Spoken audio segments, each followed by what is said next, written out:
What's going on, everybody? Good afternoon. It is chart time. It is specifically Seth Walder chart time. And these are some of my favorites. These are some of my favorite charts that get posted throughout the NFL season pretty much every year. And as many of the positive things about the Seattle Seahawks are so far this year, they have to do with pass rush. So shout out to Seth Walder for putting this together. I believe, yeah, this is the first time he's done this year. You want to get a decent amount of data before you start putting something like this together. But this is pass rushing at edge so far this season. So this is every edge rusher who has some minimal amount of pass rushing opportunities so far this year. I don't know what the exact number is, but you can see that it encompasses a pretty good amount of edge rushers in the NFL on this little box. So let's talk about this data here and what we can derive from it. So the vertical, the vertical is pass rush win rate, which is quite simply how often an edge rusher in this case is deemed as successful on a pass rush opportunity. You can see that, at the very bottom, you have 0%, which is basically you never succeed at a pass rush opportunity.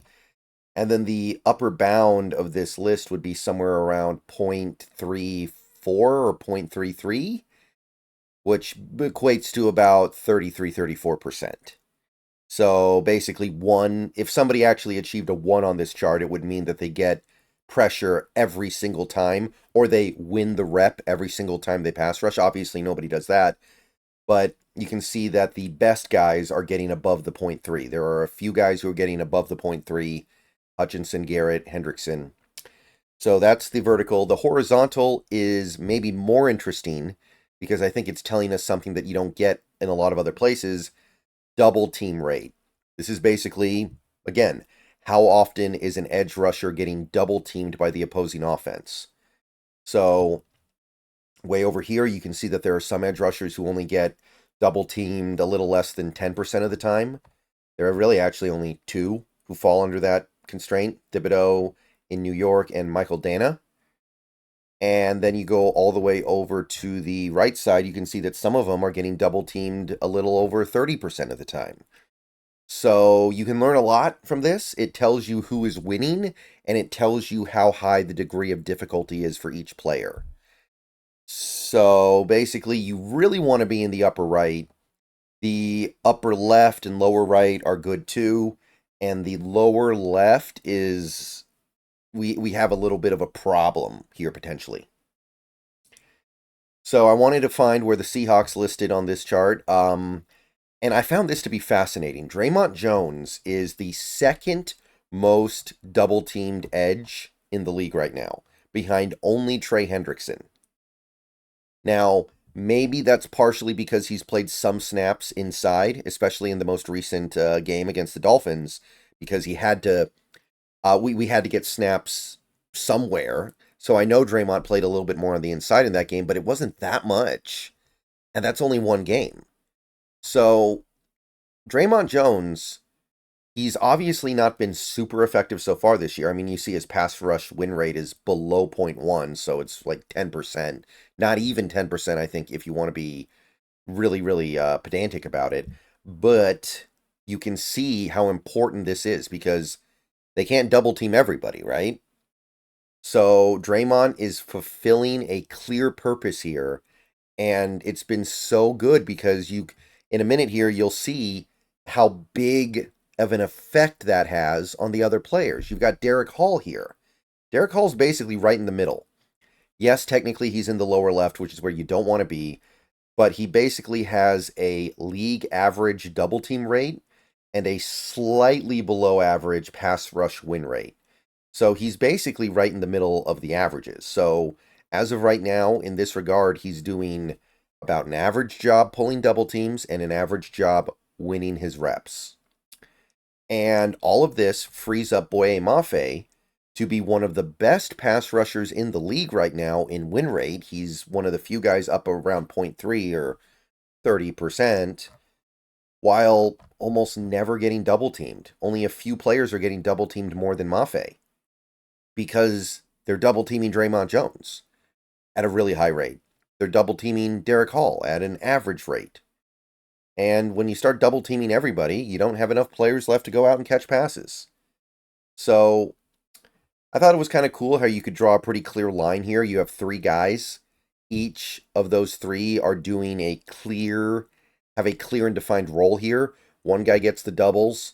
One guy gets the pressures because there's no one left to double him. And then you have Derek Hall right in the middle. So pretty cool. Definitely some interesting stuff you can learn here. I would not have known that Dre'Mont Jones gets doubled that often. And I find that to be really interesting because, again, he's a guy who we as Seahawks fans, I think, do not value that much. And we all kind of know he won't be here for that much longer because of his contract. And some people are very down on Dre'Mont Jones. They really don't like him, but he's doing something right. He's clearly providing some real value here. All right, so this is for the edge rushers, which is cool. But Walder also posted this. This is the exact same data, but for defensive tackles. So it's the interior guys. So you have your pass rush win rate, and you can see that nobody goes above 0.3. I think Zach Allen is the highest with, this would be, a 0.28 maybe, 0.27. And then you have the double team rate, and you can see that some guys get double teamed constantly. Like the double team rate goes anywhere from 0.45 to 0.81. So these are the guys who get double teamed more often, which is common sense, right? That just makes plenty of sense. You would expect that the guys in the middle would draw more double teams. And what stands out to you? Byron Murphy gets double teamed more than anyone else in the league. And this is what we're losing for whatever period of time we don't have Murphy this season. I'm assuming we're not going to have him this week, and we're probably going to miss him for a little bit more time, but this is as a rookie, a young rookie. This is crazy. What this tells you is that Byron Murphy has immediate and clear respect from opposing offensive coordinators. They look at Byron Murphy and they go, that is the guy we have to make sure we double team as much as possible because he has the potential to be that destructive.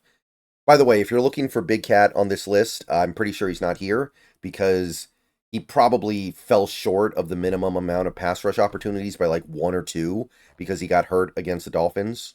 So he is, to the best of my knowledge, not anywhere here. Maybe my eyes are just glazing over whenever I look at the name. But Jarran Reed is here, and you can see that he's actually not really winning at his pass rush opportunities, but he's pulling a lot of double teams as well.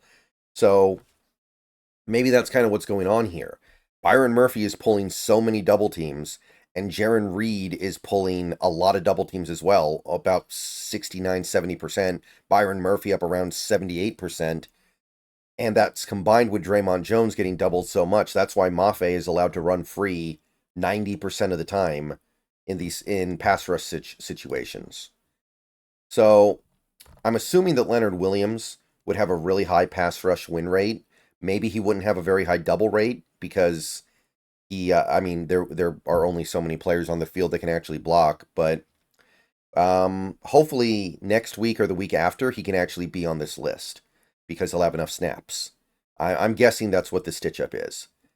But yeah, obviously the pass rush win rate for Murphy is just about average, 0.1. Yeah, 0.1, right about average. And Jarran Reed is obviously very poor, but Jarran Reed is also a role player. I think we all know that he's not going to live in the backfield the way some of these other players can. And again, some of this is because Murphy is playing the nose tackle a lot, and nose tackles kind of automatically get doubled a lot. It's just the way things go, but he's not the only guy who's playing nose tackle, right? There are plenty of other guys on this list who are nose tackles, and Byron Murphy is getting double teamed more than any of them. Opposing offenses, by some regard, by some metric, fear Byron Murphy more than they fear Dexter Lawrence or Jalen Carter. That's not to say he's as good as them, of course. But it's very interesting to see how quickly offensive coordinators realized you got to put 2 bodies on Murphy. By the way, still average. So this is what we'll be missing for the next few weeks, or however long he's out, which hopefully won't be a few weeks. Hopefully it'll be just like one game, but we'll know more about that soon, hopefully. All right, so I really wanted to spend some time on those charts because I really like these. I find these to be really fascinating. The double team rate stuff, this is the stuff that you can't really get anywhere else. You don't really know who's getting doubled unless you are dissecting every single play throughout a game. And a lot of us don't have time to do that. So for those of us who don't, these charts are awesome. So shout out to Seth Walder again. Great data. Let me know what you guys think. This is very encouraging to me. This is an indication that even without Big Cat being accounted for, teams are really fearful of what we have in the middle of the defense. And it's forcing them to make some tough decisions with our edge rushers who are playing at a very high level. By the way, what's Daryl Taylor doing up here? Is anybody else trying to figure out what this is? Like, okay, he's not getting doubled at all. I understand that. It's not like he got doubled a lot when he was here. The Daryl Taylor thing is starting to get annoying, but that's a video for another time. All right, I'll see you guys later. Go Hawks. And Seahawks are winning right now. Seahawks are winning on defense, and they're doing it by having so many guys that opposing offenses have to worry about that it's hard to block everybody. All right, see you guys later.